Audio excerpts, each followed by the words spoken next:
हमारी जो किडनी होती है, हमारी किडनी का हमारी बॉडी में काम होता है सारा वेस्ट मटेरियल को बॉडी से बाहर निकालना। जो भी वेस्ट मटेरियल है, जो भी एक्स्ट्रा है, उसको बॉडी से बाहर निकालने का काम किडनी का है। हम जो भी खाते हैं, जो भी पीते हैं, तो हमारे मेटाबॉलिज्म में जाता है। जब तक आपका कंडीशन पूरी तरह से ठीक नहीं हो जाती, आप बिल्कुल भी रिस्क नहीं लेंगे। नमस्कार, मेरा नाम है डॉक्टर पुरु धवन और आज की इस वीडियो में हम बात करने वाले हैं सोडियम बाइकार्बोनेट यानी बेकिंग सोडा के बारे में कि इसकी इंपॉर्टेंस क्या होती है एक किडनी फेलियर पेशेंट के अंदर। देखिए, हमारी जो किडनी होती है, हमारी किडनी का हमारी बॉडी में काम होता है सारा वेस्ट मटेरियल को बॉडी से बाहर निकालना। चाहे वो क्रिएटिनिन हो, चाहे वो यूरिया हो, चाहे वो पोटेशियम हो, चाहे वो सोडियम हो, चाहे वो क्लोराइड्स हो। जो भी वेस्ट मटेरियल है, जो भी एक्स्ट्रा है, उसको बॉडी से बाहर निकालने का काम किडनी का है। इस वेस्ट के अंदर एक वेस्ट मटेरियल ऐसा होता है जिसे अक्सर हम रिपोर्ट्स में नहीं देखते, जो पीछे कहीं गुमशुदा सा रहता है और अक्सर पेशेंट को नुकसान पहुंचाना ज़्यादा शुरू करता है, और वो है एसिड। हम जो भी खाते हैं, जो भी पीते हैं, तो हमारे मेटाबॉलिज्म में जाता है, और जब भी चीज़ हमारी मेटाबॉलिज्म में जाती है तो उसके साथ साथ जब उसका मेटाबॉलिज्म होता है, जब वो पचाया जाता है खाना, तो उसमें कुछ पार्ट एसिड का रिलीज़ होता है। ये जो एसिड होता है, ये हमारा बॉडी में अगर इकट्ठा होना शुरू हो जाए तो हमारा जो ब्लड का पीएच है, जो उसकी वैल्यूज़ है पीएच की, वो डाउन होनी शुरू हो जाती है।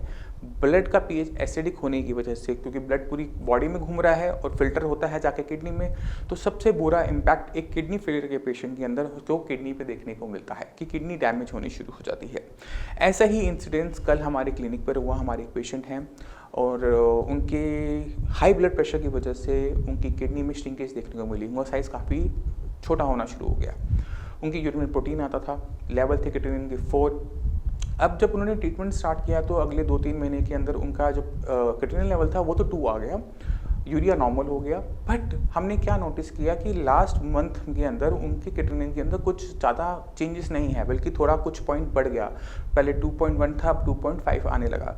तो वो मुझसे पूछते, डॉक्टर साहब आपका ट्रीटमेंट तो मैं कंटिन्यू कर रहा हूँ, यूरिन में प्रोटीन भी नहीं आ रहा, मेरा ब्लड प्रेशर भी नॉर्मल है, तो ये क्यों हुआ? तो फिर जब हमने उनकी दोबारा से मेडिकल हिस्ट्री ली, दोबारा से क्या मेडिसिन खा रहे हैं, क्या नहीं खा रहे हैं, हमने दोबारा से इवेल्युएट करना शुरू किया, तो हमने उसमें एक ऐसी छोटी सी गलती पाई जो मैं चाहता हूँ कि जितने भी पेशेंट हैं साइंस संजीवनी के, जिनका भी ट्रीटमेंट चल रहा है, वो इस चीज़ को हमेशा अपने ध्यान में रखें। हमारी किडनी जब एसिड को नहीं निकालती तो एसिड हमारी बॉडी में इकट्ठा होना शुरू हो जाता है, और इस एसिड को न्यूट्रलाइज करने के लिए हम जितने भी पेशेंट होते हैं किडनी फेलियर के, उनको एडवाइस किया जाता है बेकिंग सोडा की टैबलेट यानी सोडियम बाइकार्बोनेट की टैबलेट, जिसे आप नोडोसिस के रूप में अपने प्रिस्क्रिप्शन के अंदर देखते हैं। अब जो साइंस इंजीनियरिंग का ट्रीटमेंट होता है वो किडनी फंक्शनिंग को लेकर हो रहा होता है, उसमें सोडियम बाइकार्बोनेट की कोई भी हम ऐसे सप्लीमेंट नहीं देते, क्योंकि पेशेंट अक्सर ले रहा होता है। और अगर पेशेंट अपनी सोडियम बाइकार्बोनेट की टैबलेट को बंद कर देता है तो पेशेंट के अंदर जो इम्प्रूवमेंट होती है वो स्लो डाउन हो जाती है, वो रुक जाती है, और कभी एक बार जैसे इनके केस में हुआ, थोड़ा बहुत डैमेज होना शुरू हो जाता है।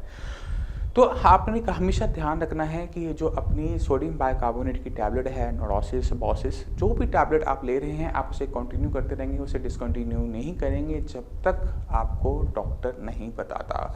जब तक आपका कंडीशन पूरी तरह से ठीक नहीं हो जाती, आप बिल्कुल भी रिस्क नहीं लेंगे अपने सोडियम बाइकार्बोनेट की टैबलेट को छोड़ने का। अब सवाल उठता है ये सोडियम बाइकार्बोनेट्स को कैसे जज किया जाता है, क्योंकि पेशेंट अक्सर आते हैं, रिपोर्ट्स लेकर आते हैं, रिपोर्ट में क्रिएटिनिन होता है, यूरिया होता है, कभी कभी पोटेशियम होता है।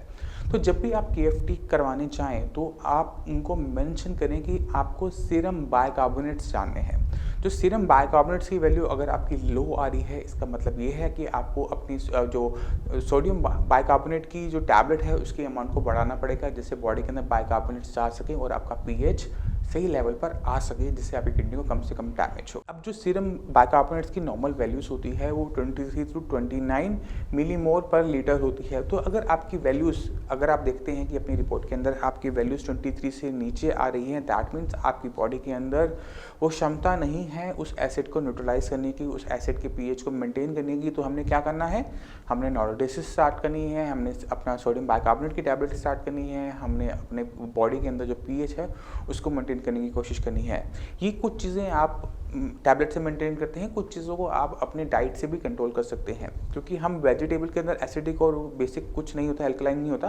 बट फ्रूट की कैटेगरी में अगर हम ध्यान दें, अगर आपके सीरम बाइकार्बोनेट्स कम आ रहे हैं तो आपने कभी भी कोई खट्टी चीज़ नहीं खानी होती। इसलिए जब भी आपने हमारी कोई भी डाइट की वीडियो देखी होगी तो उसमें अक्सर आपको जितने भी खट्टे फल होते हैं वो मना करते हैं, चाहे वो संतरा हो, मौसमी हो, कीनू हो, आम हो, अंगूर हो, कोई भी खट्टा फल जो होता है उसमें एसिड की अमाउंट ज़्यादा होती है, और ये एसिड आपके ब्लड के पीएच को चेंज कर सकता है।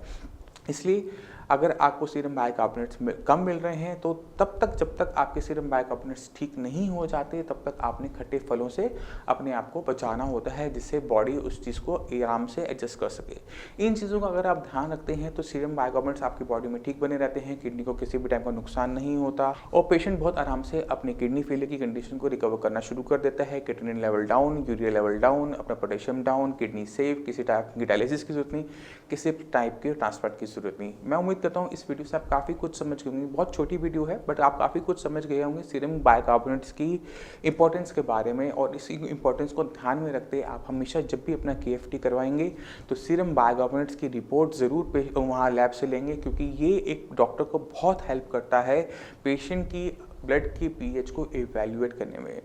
कुछ lab reports hand to hand उसमें इंक्लूड करके देती हैं, कुछ लैब्स को बोलना पड़ता है। तो अगर आप उनसे पूछेंगे कि इसके अंदर सीरम बाइकार्बोनेट्स है या नहीं है, पोटेशियम है नहीं है, तो वो आपको बताएंगे।